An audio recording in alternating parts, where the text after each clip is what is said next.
I'll be running through the jungle, I'll be crying with the wolves to get to you, to get to you, to get to you.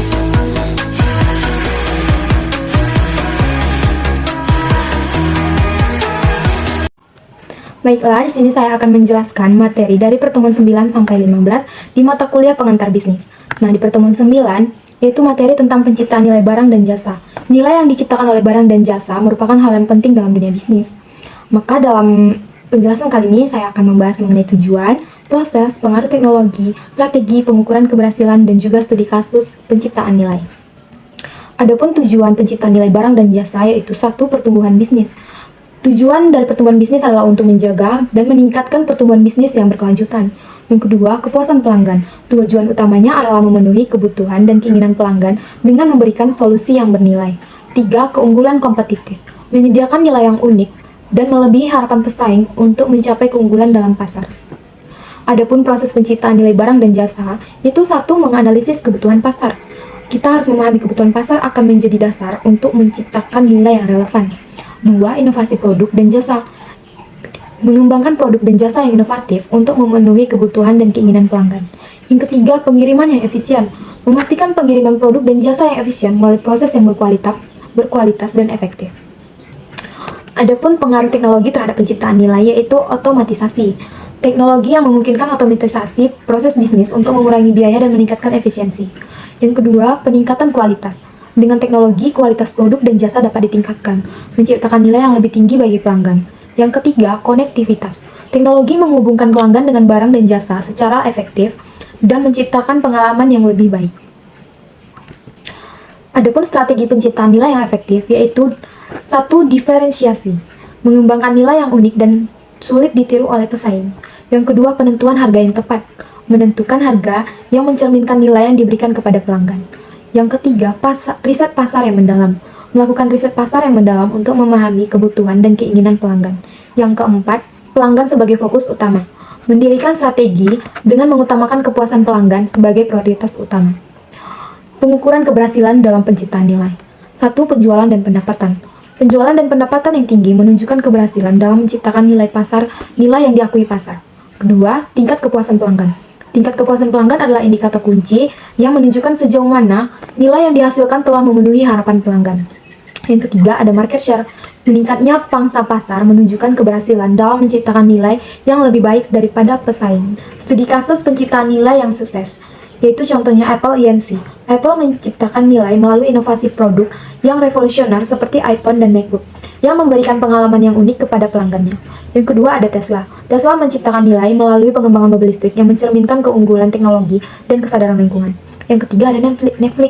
Netflix menciptakan nilai melalui platform streaming yang menghadirkan konten hiburan berkualitas tinggi dengan kemudahan akses bagi pengguna. Nah, terakhir, ada kesimpulan dan rekomendasi. Penciptaan nilai dalam bisnis sangat penting untuk mencapai pertumbuhan dan keunggulan kompetitif. Dengan memahami tujuan, proses, pengaruh teknologi, dan strategi yang efektif, perusahaan dapat mencapai keberhasilan dalam menciptakan nilai yang berkualitas. Studi kasus dari perusahaan-perusahaan terkenal mungkin menunjukkan betapa pentingnya fokus pada pelanggan dan inovasi.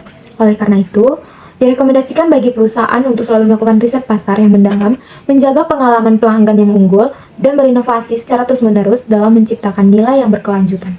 Pertemuan 10 yaitu etika bisnis dan tanggung jawab sosial. Etika berasal dari kata Yunani yaitu ethos yang mengandung arti yang cukup luas yaitu adat, kebiasaan, akhlak, watak, perasaan, sikap, dan cara berpikir. Etika merupakan suatu pemahaman mengenai tindakan yang benar dan salah. Etika memberikan panduan apakah suatu perilaku tertentu dapat digolongkan perilaku bermoral atau tidak bermoral. Etika bersumber dari moralitas yang merupakan sistem nilai tentang bagaimana kita harus hidup secara baik sebagai manusia. Sedangkan etika bisnis merupakan penerapan etika secara umum terhadap perilaku bisnis. Etika bisnis menunjukkan perilaku etis maupun tidak etis yang dilakukan manajer dan karyawan dari suatu organisasi perusahaan. Mengapa bisnis memerlukan etika? Ini adalah beberapa alasan mengapa bisnis itu memerlukan etika. 1. Meningkatnya harapan publik agar perusahaan menjalankan bisnisnya secara etis. 2. Agar perusahaan tidak melakukan berbagai tindakan yang membahayakan pemangku kepentingan lainnya. Yang ketiga, penerapan etika bisnis di perusahaan dapat meningkatkan kinerja perusahaan dan lain sebagainya. Etika bisnis pada berbagai fungsi perusahaan. Ada etika bisnis di bidang akuntansi, etika bisnis di bidang keuangan, etika bisnis di bidang produksi dan pemasaran, etika bisnis di sistem informasi. Faktor-faktor yang mendorong timbulnya masalah etika bisnis, yaitu satu, mengejar keuntungan dan kepentingan pribadi, kedua, tekanan persaingan terhadap laba perusahaan, yang ketiga, pertentangan antara tujuan perusahaan dengan nilai-nilai perorangan, yang keempat, pertentangan etika lintas budaya. Tanggung jawab sosial. Kata responsibility terdiri dari dua kata, yaitu response atau tanggapan dan ability kemampuan. Jadi pada dasarnya, tanggung jawab menunjukkan kemampuan yang harus dimiliki seseorang atau sebuah organisasi untuk memberikan tanggapan terhadap berbagai hal yang diminta tanggapannya oleh pihak lain. Jenis-jenis tanggung jawab perusahaan. Tanggung jawab ekonomi. 1. Tujuan perusahaan untuk mendapatkan laba. 2. Memiliki tanggung jawab kepada pemegang saham dalam bentuk pengelolaan perusahaan yang menghasilkan laba. Ketiga, tanggung jawab kepada kreditor untuk dapat membayar pinjaman. Tanggung jawab hukum, mematuhi perundang-undangan yang berlaku. Tanggung jawab sosial. Tanggung jawab sosial perusahaan adalah komitmen untuk meningkatkan kesejahteraan masyarakat melalui praktik bisnis yang bijaksana. Strategi pengelolaan tanggung jawab sosial perusahaan. Strategi reaktif, kegiatan bisnis yang melakukan strategi reaktif dalam tanggung jawab sosial cenderung menolak atau menghindarkan diri dari tanggung jawab sosial. Strategi defensif dalam tanggung jawab sosial yang dilakukan oleh perusahaan terkait dengan penggunaan pendekatan legal atau jalur hukum untuk menghindarkan diri atau menolak tanggung jawab sosial. Strategi akomodatif. Strategi akomodatif merupakan tanggung jawab sosial yang dijalankan perusahaan dikarenakan adanya tuntutan dari masyarakat dan lingkungan sekitar akan hal tersebut. Strategi proaktif. Perusahaan memandang bahwa tanggung jawab sosial adalah bagian dari tanggung jawab untuk memuaskan stakeholders. Jika stakeholders terpuaskan, maka citra positif terhadap perusahaan akan terbangun. Pro kontra mengenai tanggung jawab sosial perusahaan. Pandangan kelompok yang pro terhadap tanggung jawab sosial dari organisasi bisnis, itu adalah beberapanya. Pandangan kelompok yang kontra terhadap tanggung jawab sosial dari organisasi bisnis. Ini adalah pandangan kelompok yang pro kontra dengan kontra. Tahap perkembangan social responsibility menurut Stephen Robbins dan Barry Coulter. Tahap 1, pemimpin perusahaan hanya mementingkan kepentingan pemegang saham. Tahap 2, mulai memperhatikan SDM mereka. Tahap 3, tanggung jawab sosial berupa penetapan harga yang fair, menghasilkan produk yang aman, membina hubungan yang baik dengan pemasok. Tahap 4, perusahaan memiliki tanggung jawab kepada masyarakat keseluruhan, memandang bisnis mereka sebagai bagian dari publik dan merasa harus melakukan kebaikan. Undang-undang yang mengatur tentang CSR di Indonesia. Undang-Undang Nomor 40 Tahun 2007 tentang perseroan terbatas.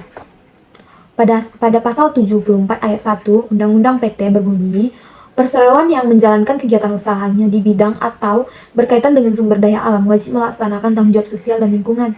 Bila ketentuan ini tidak dijalankan, maka ada sanksi yang akan dijatuhkan sesuai dengan peraturan perundang-undangan. Peraturan Pemerintah Nomor 47 Tahun 2012 tentang tanggung jawab sosial dan lingkungan perseroan terbatas. Pasal 4 ayat 1 Perundang-undangan Nomor 47 Tahun 2012 menyebutkan tanggung jawab sosial dan lingkungan dilaksanakan oleh direksi berdasarkan rencana kerja tahunan perseroan setelah mendapat persetujuan Dewan Komisaris atau RSR atau RUPS sesuai dengan anggaran dasar perseroan kecuali ditentukan lain dalam peraturan perundang-undangan. Manfaat tanggung jawab sosial perusahaan. Manfaat bagi perusahaan, citra positif perusahaan di mata masyarakat dan pemerintah. Manfaat bagi masyarakat, selain kepentingan masyarakat terakomodasi, hubungan masyarakat dengan perusahaan akan lebih erat dalam situasi win-win solution. Manfaat bagi pemerintah, memiliki partner dalam menjalankan misi sosial dari pemerintah dalam hal tanggung jawab sosial. Dari pertemuan ke-11 yaitu tentang manajemen perusahaan. Fungsi-fungsi manajemen ada planning, organizing, leading or directing, dan controlling. Planning atau perencanaan, suatu proses mengembangkan tujuan-tujuan perusahaan serta memilih serangkaian tindakan atau strategi untuk mencapai tujuan-tujuan tersebut. Cakupan dari perencanaan adalah menetapkan tujuan, analisis mengenai lingkungan perusahaan, di mana tujuan tersebut hendak dicapai.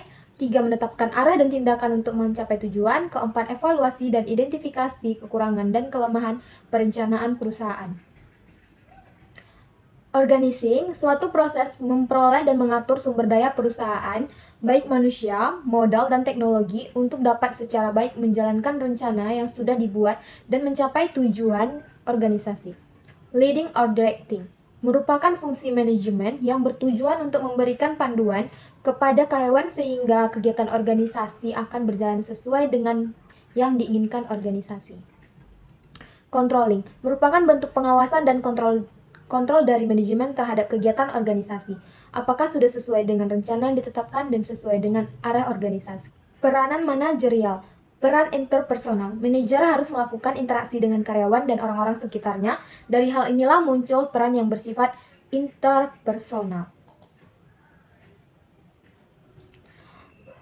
Peran informasi. Manajer berperan dalam memperoleh dan menyebarkan informasi yang berkaitan dengan perusahaan atau organisasi. Peran pengambil keputusan. Sebagai pimpinan atau manajer harus dapat mengambil keputusan yang tepat. Keterampilan atau keahlian manajerial. Untuk dapat menjalankan peran pemimpin atau manajer secara efektif, maka manajer perlu memiliki keterampilan khusus yang dibutuhkan. Adapun keterampilan khusus tersebut antara lain, satu keterampilan teknis, yaitu berhubungan dengan pengetahuan manajer yang berkaitan dengan suatu bidang pekerjaan atau ilmu. Contoh, manajer keuangan perlu memahami tentang sistem keuangan. Kedua, keterampilan interpersonal atau human skill merupakan kemampuan yang dimiliki oleh manajer untuk dapat bekerja dengan baik bersama orang lain sebagai perorangan atau kelompok. Ketiga, keterampilan konseptual, yaitu kemampuan yang harus dimiliki oleh manajer untuk dapat menjabarkan situasi lingkungan organisasi. Keterampilan ini menyangkut kemampuan mengidentifikasi masalah, mencari detail, mencari alternatif, dan juga mampu memilih alternatif terbaik bagi organisasi. Dari pertemuan 12, yaitu fungsi perencanaan atau planning. Perencanaan atau planning, sebuah proses yang dimulai dari penetapan tujuan organisasi, menentukan strategi untuk pencapaian tujuan organisasi secara menyeluruh, serta merumuskan sistem perencanaan yang menyeluruh untuk mengintegrasikan dan mengkoordinasikan seluruh pekerjaan organisasi hingga tercapainya tujuan organisasi. Pada intinya, perencanaan dibuat sebagai upaya untuk merumuskan apa yang sesungguhnya ingin dicapai oleh perusahaan, serta bagaimana sesuatu yang ingin dicapai tersebut dapat diwujudkan melalui serangkaian rumusan rencana kegiatan tertentu.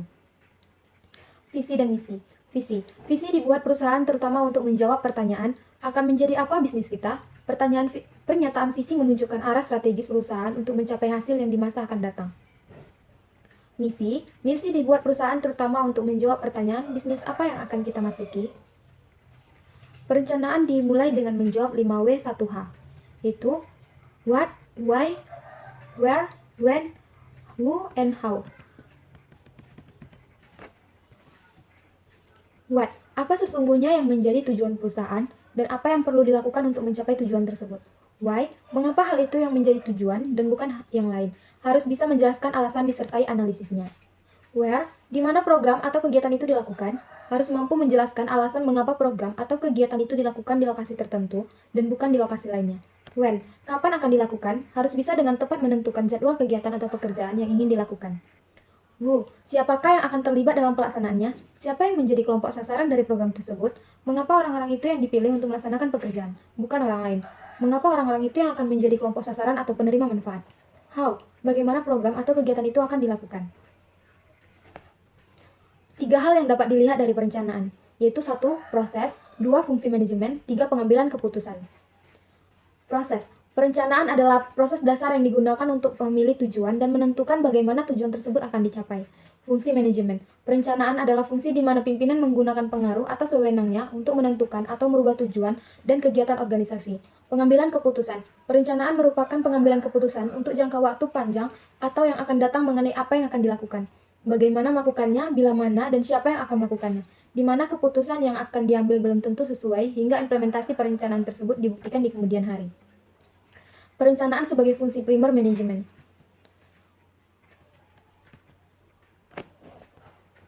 Perencanaan sebagai fungsi primer manajemen ada 3, yaitu organizing, actuating, dan controlling. Fungsi perencanaan dalam manajemen atau perusahaan, atau mengapa manajer perlu perencanaan, itu ada 4 hal, yaitu sebagai pengarah organisasi, minimalisasi ketidakpastian, minimalisasi invensi sumber daya, penetapan standar dalam pengawasan kualitas. Persyaratan perencanaan atau planning requirements, faktual dan realistis. Persyaratan perencanaan atau planning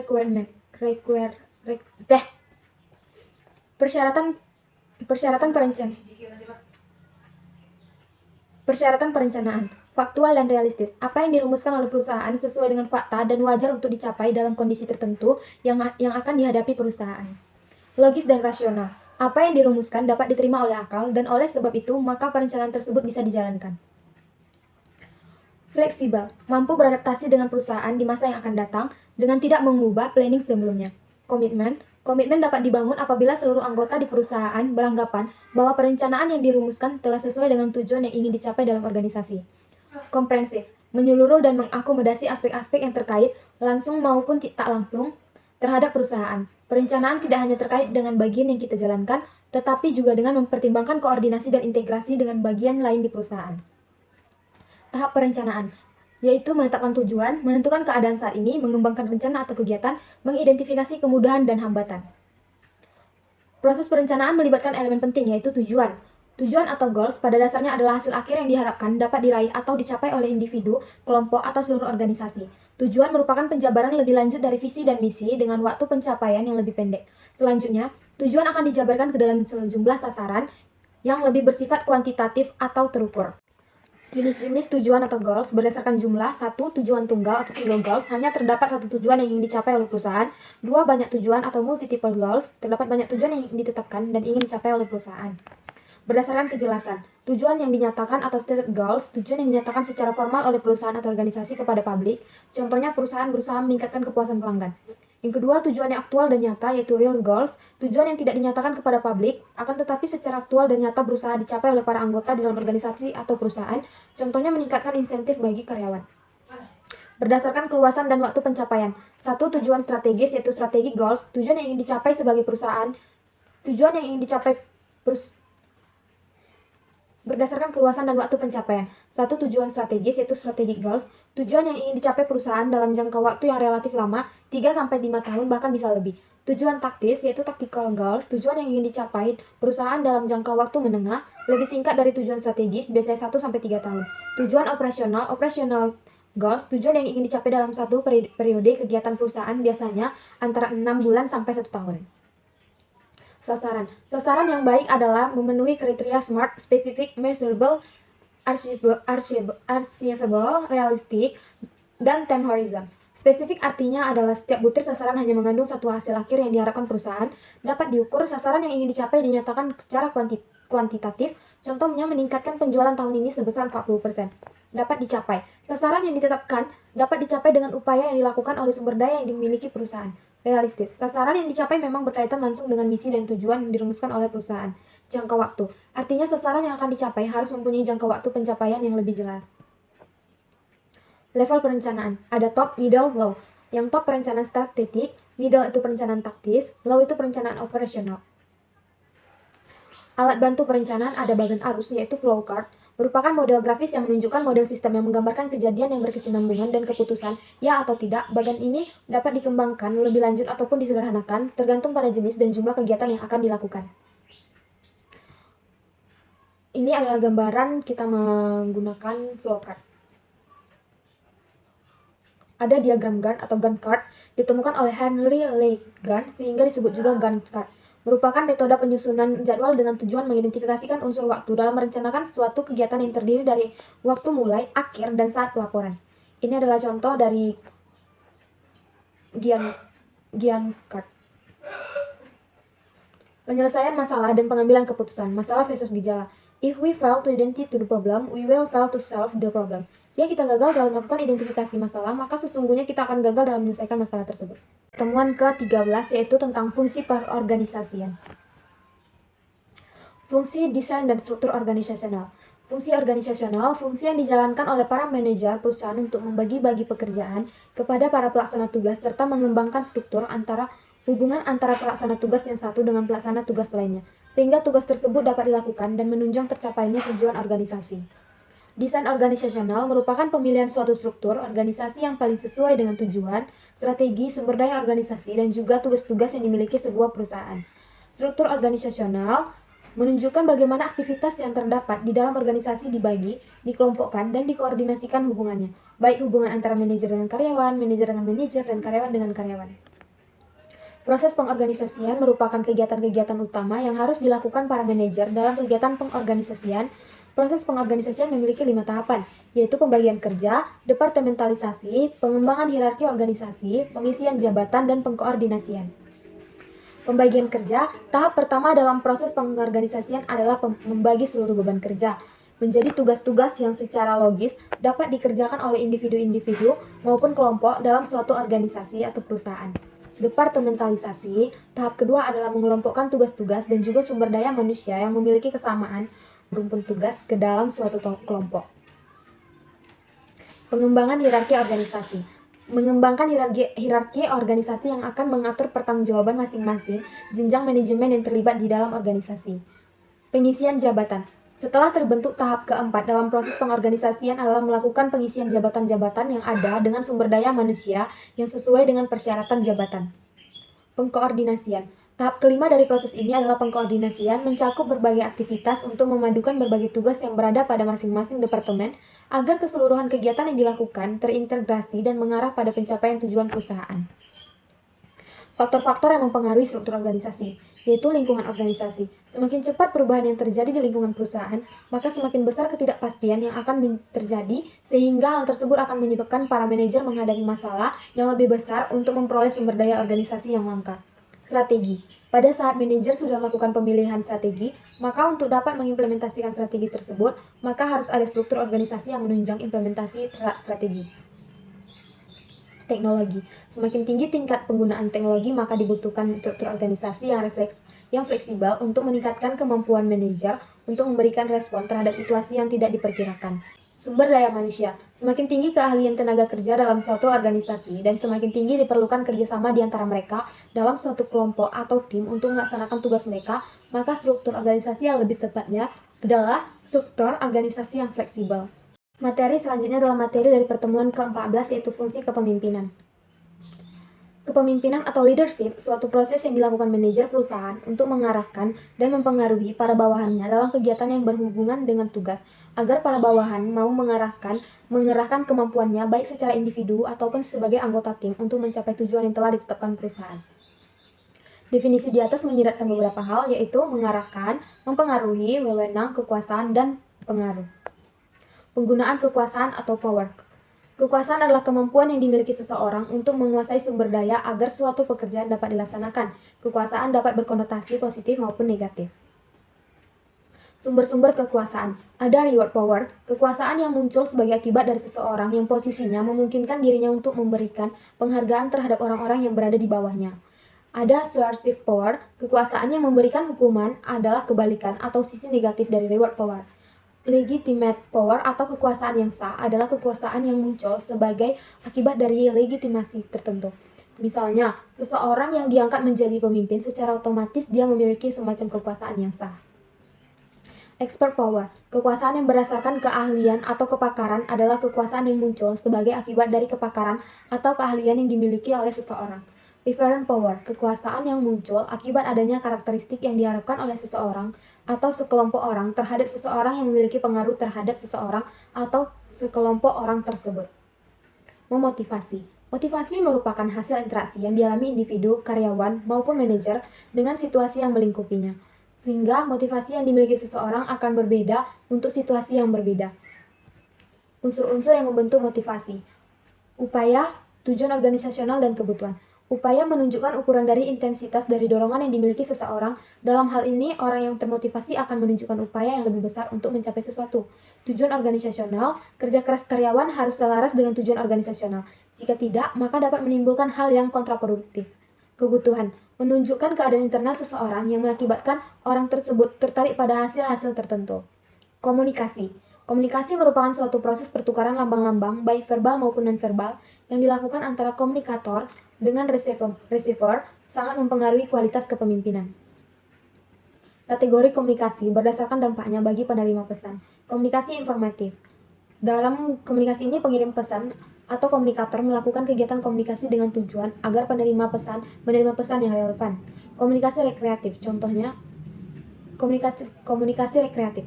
Komunikator melakukan kegiatan komunikasi dengan tujuan untuk menimbulkan suasana yang menyenangkan. Komunikasi persuasif. Komunikator melakukan kegiatan komunikasi dengan tujuan membujuk penerima pesan untuk melakukan atau delegasi. Pelimpahan wewenang adalah proses pengalihan tugas kepada orang lain yang sah atau terlegitimasi, termasuk mekanisme tertentu dalam organisasi dalam melakukan berbagai aktivitas yang ditujukan untuk pencapaian tujuan organisasi yang jika tidak dilimpahkan akan menghambat proses pencapaian tujuan tersebut.